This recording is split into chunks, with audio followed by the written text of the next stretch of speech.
જય માતાજી, જય દ્વારકાધીશ. કેમ છો બધા? મજામાં ને? માતાજી હવે હાજર નવા રાખે એવી શુભકામના આપું છું. તો આપણે તો સાજ આવી ગયા છે કપડાં ખરીદીને, સુરતથી આવ્યા છે કપડાં. હાલો તે આપણે કપડાં બતાવી અમારા જો રુદુભાઈના, અમારા મોટભાઈની લાવ્યા છે. જો આવા છે કે મસ્ત હશે કા? આ છે અનિલનું પેન્ટ.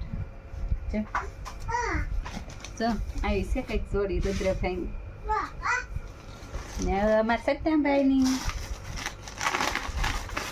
સત્યમભાઈનું કામ શું કહેવાય?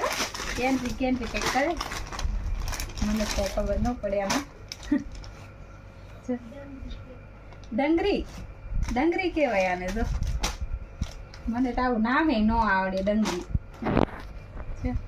એવા છે કંઈક કપડા આમાં સત્યમભાઈના.